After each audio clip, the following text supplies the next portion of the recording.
សួស្តីពុកម៉ែបងប្អូនទាំងគ្នាអញ្ចឹងថ្ងៃនេះផងដែរខ្ញុំមកប្រាប់បងប្អូនរបៀបនៃការធ្វើបទចម្រៀង cover បែបនេះអ្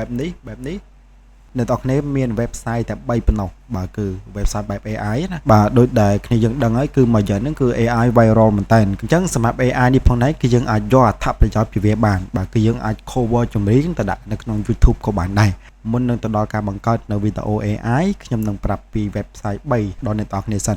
website ទី1នោះឈ្មោះថា CapCut website ទី2គឺ FreePic website ទី3នោះគឺ Zuno នឹងឯង Zuno ឥឡូវគឺ viral មែនតើបាទគឺ cover ចម្រៀងបែប AI អញ្ចឹងណាអញ្ចឹងដើម្បីកុំឲ្យខាត់ពេលវេលាយូរតោះយើងទៅបង្កើតវីដេអូ AI ទាំងអស់គ្នាអូខេអញ្ចឹងដំបូងឡើយអ្នកទាំងអស់គ្នាចូលទៅក្នុងChrome ទៅអ្នកទាំងអស់គ្នាវាយពាក្យថា FreePic បាទអញ្ចឹងដូចអ្នកទាំងអស់គ្នាដឹងហើយថា FreePic គឺសម្រាប់យករូបភាពបាទ cover អញ្ចឹងអ្នកទាំងគ្នាអាចចូលទៅ register នៅក្នុងហ្នឹងបានដោយសារខ្ញុំមាន account ហើយបាទអញ្ចឹងយើងចូលអាហ្នឹងមួយបាទអញ្ចឹងបន្ទាប់មកយើងចូលទៅក្នុង website មួយទៀតបាទ website Zuno ហ្នឹងហើយអ្នកគ្នាខ្ញុំភ្លេចមួយទៀតគឺ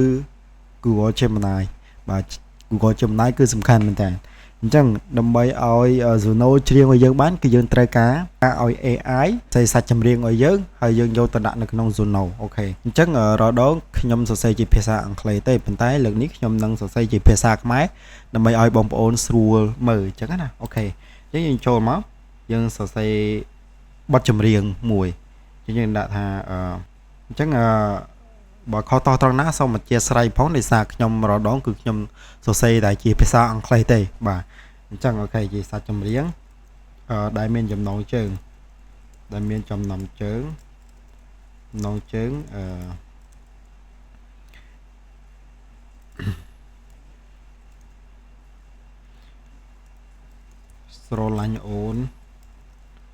ស្រឡាញ់អូនម្នាក់ឯងខុសដែរទេ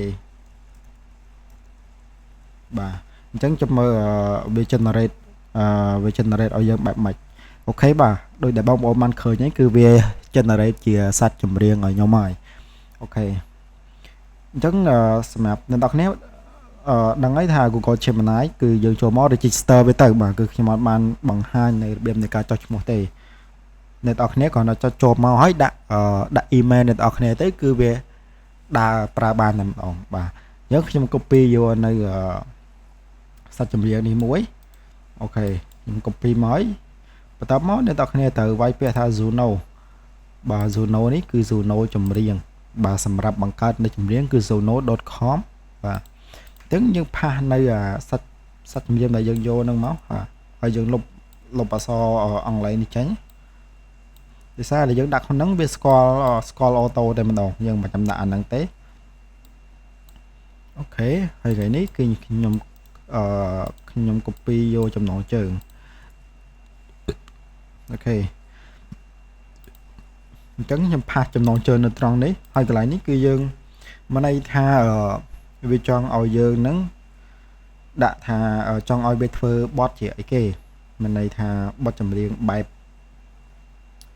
មានប្រភេទបទចម្រៀងផ្សេងអញ្ចឹងណាដូចជាញាក់ស្លួយទៅប៉ុន្តែខ្ញុំចង់មករក slow មិនន័យថាចម្រៀងបែបមនោសញ្ចេតនារកអូខេរក slow គឺខ្ញុំនៅត្រង់នេះគឺខ្ញុំសេវាជាភាសាអង់គ្លេសបាទហើយនៅក្នុងនេះផងដែរគឺអ្នកទាំងអស់គ្នាអាចធ្វើវីដេអូបានជាពីរបែបទី1គឺអ្នកទាំងអស់គ្នាអាចធ្វើជាវីដេអូ original ក៏ប៉ុន្តែ original បែប AI ណាហើយមួយទៀតអ្នកទាំងអស់គ្នាអាចយកសាច់ភ្លេងមានន័យថា down ចម្រៀងគេមកសាច់ភ្លេងមកគេប៉ុន្តែយើង cover បែប AI អូខេប៉ុន្តែខ្ញុំប្រាប់ត្រង់នេះគឺធ្វើចម្រៀងបែប original AI ហ្មងបាទអញ្ចឹងយើងចូលទៅបាទដាក់ចូលហើយយើងយកពាក្យថា create មកអូខេចាំតិចវានឹងបង្កើតឲ្យយើងហើយបាទ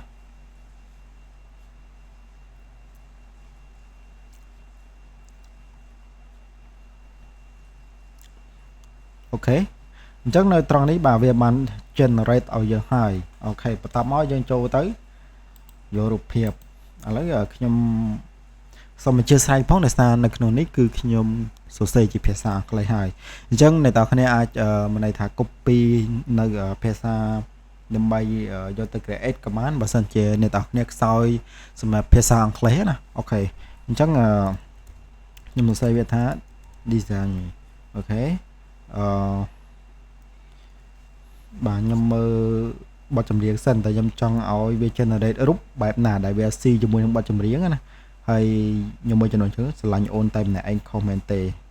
អូខេមកខ្ញុំដាក់ថា man w a r k i n g working alone អូខេ working alone ហើយបន្ទាប់មកខ្ញុំដាក់សាយវាដោយសារខ្ញុំធ្វើនេះគឺធ្វើសម្រាប់DistroKid បាទដូចអ្នកទាំងគ្នាដឹងហើយថា DistroKid គឺរលុយបាននៅពេលដែលយើងដាក់វីដេអូ